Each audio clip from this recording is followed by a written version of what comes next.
Hey, what's good everyone, it's Yash. I hope you're all having a great day, and in this video, as the title says, I tried to recreate MKBHD's iPad Pro intro. Now for some context, MKBHD made this intro sequence for his M1 iPad Pro review video, and it was just amazing. It was easily on par with Apple's own commercial for the iPad, I would say, and when I first watched it, I knew I had to recreate it somehow, and this is just that. Now if you already watched the original sequence, that would be better, but if you haven't, I'll link the video down in the description, so do make sure to check it out because that will help you to critique mine a bit more better. Now with that said, here's the sequence that I made.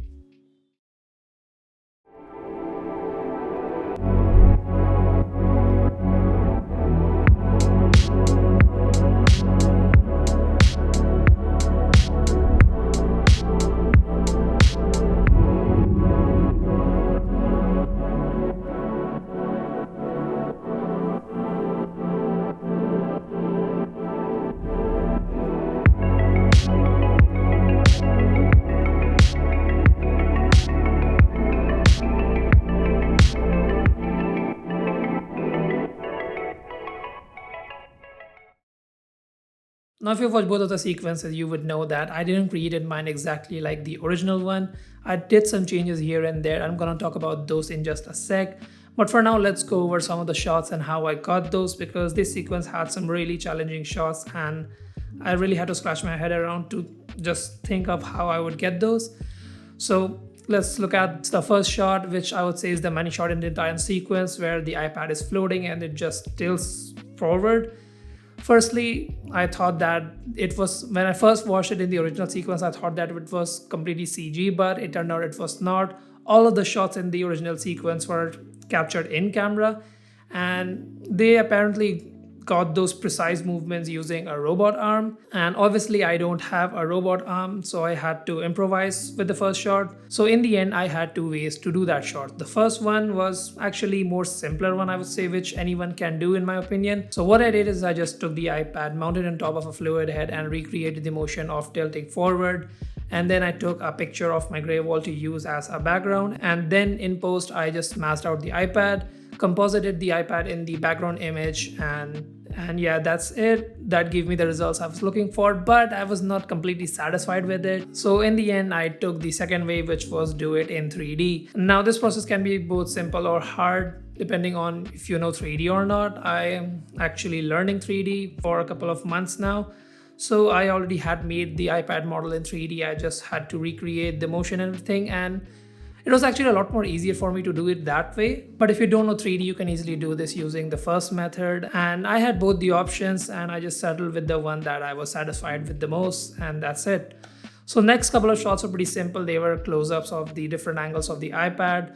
And the challenging part about these shots were that I don't have a macro lens to get that close to the subject. So in the end, what I did is I just used, wait a minute. So I just use these macro extension tubes. So these are basically just hollow tubes that sits in between your lens and your camera body, which results in more magnification. And these allowed me to get those pretty close-up shots of the iPad of different angles. And here's the first shot that I did differently than the original. So the shot with the logo is not there in the original. They just showed the first angle of the iPad was there again. It looked a bit more bland to me, so I just thought of how about just change it in a simple way, and I just choose the logo because that's a pretty apparent thing on the body of the iPad. So the next shot was another unnatural shot where the iPad is just floating down and stop right above the desk. And this one was also pretty simple to do. Using the first method of the first shot, I again mounted it on top of a fluid head and did the motion of the iPad just tilting forward and back. And also I just took a picture of my desk and wall and used it as a background, and then in post I masked the iPad, positioned it in the frame, and added some keyframes to create that animation. I also added some keyframes to the background image to smoothen out the whole animation, and yeah, that was pretty simple to do. And the next shot was another one that I changed, because in the original shot the Apple Pencil just glitched into the scene, and that again looked a bit boring for me. So I again used 3D and created this disintegration forming up shot. It didn't look that good as much as I wanted to, but I don't know much about 3D, and that's the most I could do at that time. And yeah, I would say it's okay, not the greatest, but it worked.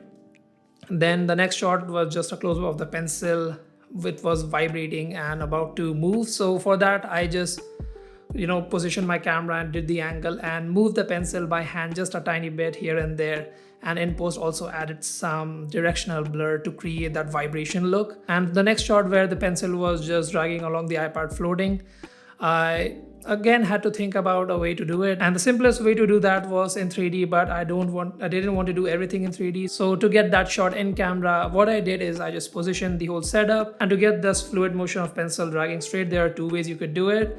First was just to do it by hand and get it as straight as much as you can. This is the simplest way to do it. And the next way, which is a more complex one that I did, but in the end I would say it gave me the more precise movement, is that I took my slider, mounted it upside down using a light stand and a jerry rig setup.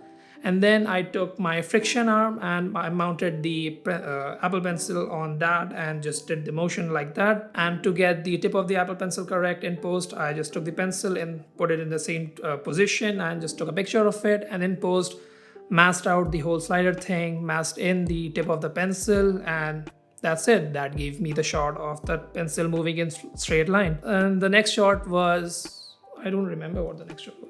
I guess where the pencil moves on top of the screen in first person view. The first way I thought of is to just tape around the pencil in front of the lens, but that did not work at all. So the way that I got that shot is I took my camera, used my friction arm and mounted it on top of the hot shoe, and used the clamp end of that and mounted the pencil and positioned it in the frame to get the first person view, and just did the motion by hand. That's it.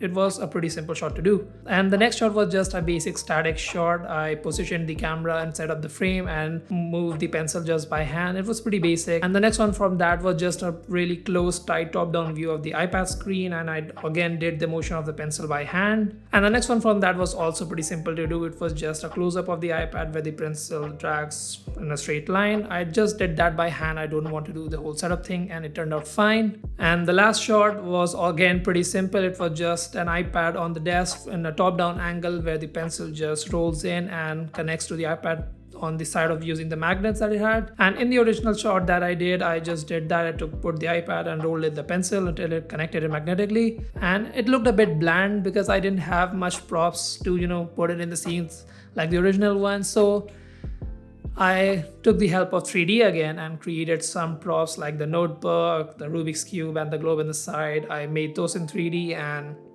just position it in the frame, and that just helped made the shot look a bit more interesting. And yeah, that was all the shots in the sequence. So this was a pretty different type of project than I'm used to, and it had some challenges here and there to get creative and do come up with ways to get these impossible looking shots. And I'm not gonna lie, it was really fun to make, and I think in the end it turned out okay, not as much as I wanted it to. I guess it was about half as good as the original one. Tell me what you guys think about it. How was it? Is there anything else you would like to know? Just let me know in the comments below. And yeah, that was it. I hope you guys enjoyed it, and I'll see you guys in the next one.